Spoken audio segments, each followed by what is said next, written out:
Nós chegamos aqui, terminamos a explicação da DRE, as próximas explicações dizem respeito à análise dessa demonstração de resultado, o que nós podemos extrair da demonstração e fazer análise, mas antes eu quero dar uma passada nos exercícios, né? Os exercícios que nós dispomos, eles estão na página 17 até a página 20. Então tem alguns exercícios teóricos para você refletir e fazer. Eu não vou falar nada, eu acho que com os vídeos você tem condição de responder.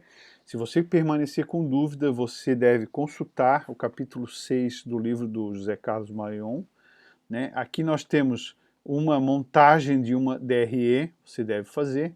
Aqui nós temos uma DRE montada e que é para você preencher os valores dessa DRE. Você pode usar um Excel para fazer isso ou fazer à mão do lado, né, num caderno seu aí. Aqui também você tem que apurar o resultado da empresa, também é uma DRE. Né? Aqui, isso aqui é uma questão de provão importante e ela fala sobre lucros operacionais e ativos. Isso é quase uma espécie de desafio. Eu falei no vídeo sobre o que seria essa situação aqui, gostaria de ver se vocês conseguem fazer, tá? Essa questão 8. A questão 9, nós temos um exercício que integra balanço patrimonial e DRE. O balanço só vai fechar se você conseguir montar essa mini DRE com os dados de receitas e despesas. Aqui eu vou dar uma indicação, do lado direito aqui nós temos só contas de DRE, que a gente chama contas de resultado. E do lado esquerdo nós temos contas do patrimônio, contas de ativo ou passivo, capital, empréstimo bancário, impostos a recolher, mercadorias, caixa. E aqui do lado direito são todas contas de resultado. No mais, eu gostaria que vocês tentassem fazer, tá? O exercício 10 é a mesma lógica também. Você tem contas de resultado e contas de patrimônio, né? Agora, no exercício 10 você misturou, está misturado. Aqui, ó, por exemplo, despesas de juros é uma conta de resultado. Receita de serviços é uma conta de resultado, né? Duplicados a pagar, as outras são patrimônio. Despesa são contas de resultado, tá certo? Você só consegue fazer esse exercício 10 se você fizer o balanço patrimonial e a DRE ao mesmo tempo, tá? Nós devemos fazer uma dessa em sala para tentar explicar. Esse exercício de balanços sucessivos, o professor vai gravar num vídeo específico, um pouquinho mais adiante, para você entender o contexto completo. Bom, então vamos aproveitar e vamos continuar a nossa explicação, agora entrando especificamente na análise financeira da empresa, econômico-financeira, a partir da DRE. Então, as principais demonstrações que nós temos são o balanço patrimonial e a DRE, demonstração do resultado do exercício. Na análise do balanço patrimonial, você já viu o vídeo, já fez alguns exercícios. Você verificou que a gente pode analisar a liquidez da empresa, lembrando que o indicador mais importante é esse aqui, índice de liquidez corrente. E o endividamento da empresa, onde nós temos dois indicadores que foram mostrados. Um é o endividamento geral, qual é o percentual de dívidas em relação ao total do ativo, e outra é a qualidade da dívida, ou seja, se tem muita dívida ruim, que é a dívida de curto prazo, por tudo que já foi explicado no vídeo precedente, tá? Se você não lembra disso, é importante resgatar, assistir de novo. Na DRE, você, enquanto que a análise do balanço permite uma análise mais econômica, né? Desculpa, mais financeira, né? Liquidez e dívida, na DRE você tem condição de fazer uma análise econômica, porque se você prestou atenção na exposição sobre situação econômico-financeira, você lembra que uma medida de resultado econômico é o lucro. O lucro é uma medida de resultado econômico. Então, se você analisar a margem bruta, ou seja, verificar o tamanho do lucro bruto em relação às vendas, você está vendo qual é o percentual de resultado da atividade finalística da empresa. Produzir cerveja, quanto que sobra só relacionado à atividade fim, a produção, a fábrica, sem administração, sem venda, quanto que é o resultado? A margem bruta, chama, margem bruta de lucro. A margem operacional de lucro é uma margem que você considera a empresa funcionando tanto a parte administrativa quanto a parte finalística. A margem operacional é calculada dividindo-se o lucro operacional pelo total de vendas. E a margem líquida é o que sobra no final, que aí você divide, é o lucro líquido, você divide o lucro líquido pelo total de vendas. Atenção, no livro do Marion, ele chama esse termo vendas, porque ele não entra na discussão se a gente vai usar receita líquida ou receita bruta, porque tanto um quanto o outro é venda, venda líquida ou venda bruta.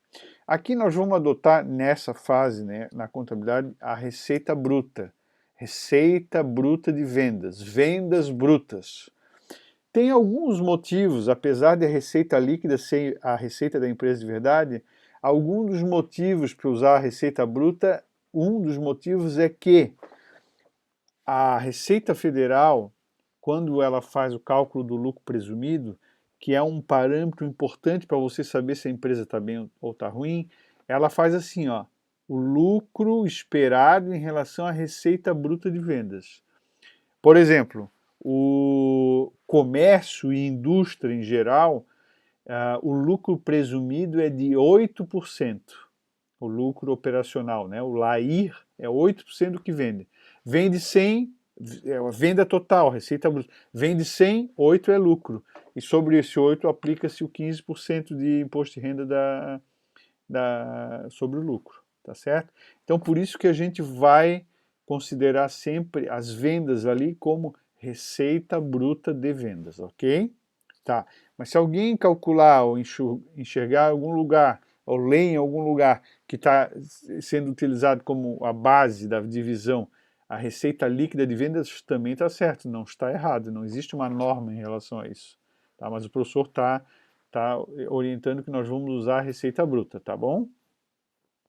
Bom, e a partir da DRE, nós também temos condições de verificar a rentabilidade da empresa. Olha, eu falei aqui em isso aqui, margens é lucratividade da empresa.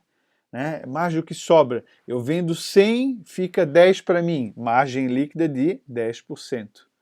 Eu vendo 100, fica 30 para mim. Margem líquida de 30%. Tá certo? Essa é a mensagem. Mas eu tenho condição também de verificar mais duas informações, duas análises importantes. Uma delas chama-se análise de rentabilidade, é diferente de lucratividade, e a outra é a atividade, ou giro. Então, em relação à rentabilidade da empresa, uma forma de eu medir a rentabilidade é eu dividir o lucro líquido pelo total do valor do ativo. E a outra forma de eu calcular a rentabilidade é eu dividir o lucro líquido pelo total do patrimônio líquido. Qual é a lógica? A lógica é o seguinte, para uma empresa funcionar, ela precisa ter ativo, né? Ativo, 1 milhão de ativos. Olha quanto foi o lucro. O lucro foi 200 mil num ano. Então significa que investindo 1 milhão, você tem 20% de lucro. E aí você consegue comparar com outras opções de mercado. Por exemplo, a Selic hoje está 4%, 3 e pouco por cento. Então era uma medida. Mas a medida mais próxima, na verdade, é usar o patrimônio líquido. Por quê? Porque o patrimônio líquido é o dinheiro que os sócios colocam. Então eu sou sócio de uma empresa, quanto que eu tive que botar? 100 mil. Botei 100 mil? Tá. Qual é o lucro da empresa? 20 mil. Então estou ganhando 20%. Não é? Professor, mas não é tudo distribuído, eu não ganho 20 mil de dividendo.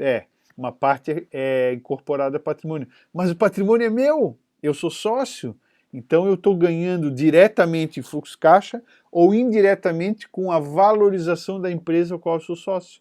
Porque aumentando o patrimônio líquido também aumenta a potencialidade de riqueza dessa empresa, dela ter mais retorno. Os outros dois indicadores que eu posso calcular com base, aqui é com base no balanço patrimonial e também na DRE. O outro são os indicadores de produtividade, de eficiência operacional ou de atividade. Então, um deles é verificar qual é o giro do ativo. Se eu dividir o total de vendas brutas pelo total do ativo, eu tenho condição de ter uma medida assim, quantas vezes por ano eu consegui girar o ativo? Quantas vezes por ano? Quanto mais girar o ativo por ano, mais produtiva é a empresa, né? Se uma empresa tem R$1 milhão de ativo e vendeu R$2 milhões, girou 2 vezes. Se vendeu R$5 milhões, girou 5 vezes. Se eu coloco uma empresa comparada com outra, quem é mais produtivo? Quem consegue vender mais com o mesmo ativo, com o mesmo investimento total, né? Total do ativo é o total das aplicações, ou o total dos investimentos. E pela mesma lógica eu consigo fazer o cálculo do giro do estoque.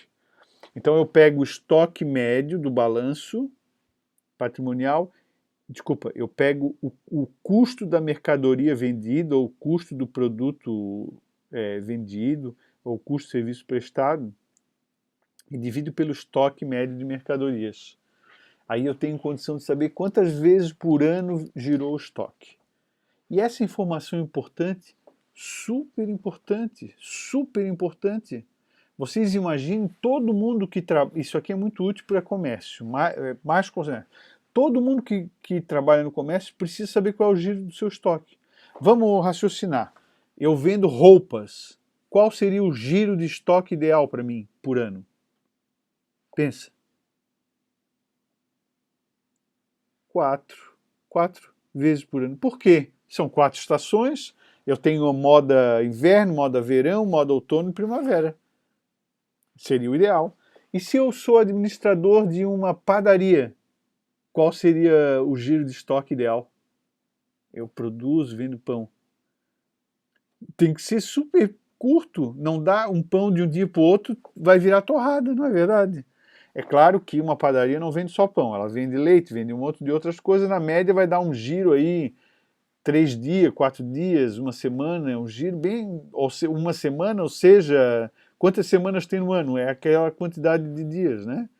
São 4 semanas por mês, se a gente sintetizar, vezes 10, 40, 50, 60 vezes por ano, né? Seria o ideal para uma padaria, né?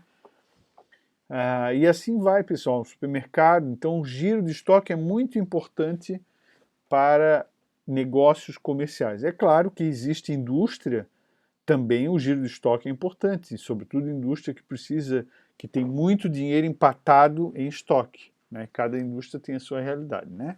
Algumas poucas prestadoras de serviço, o estoque é relevante. Vamos pensar assim, um laboratório de análises clínicas, o estoque de kits é muito representativo, o valor daqueles kits são muito caros, então isso precisa de um gerenciamento de estoque importante.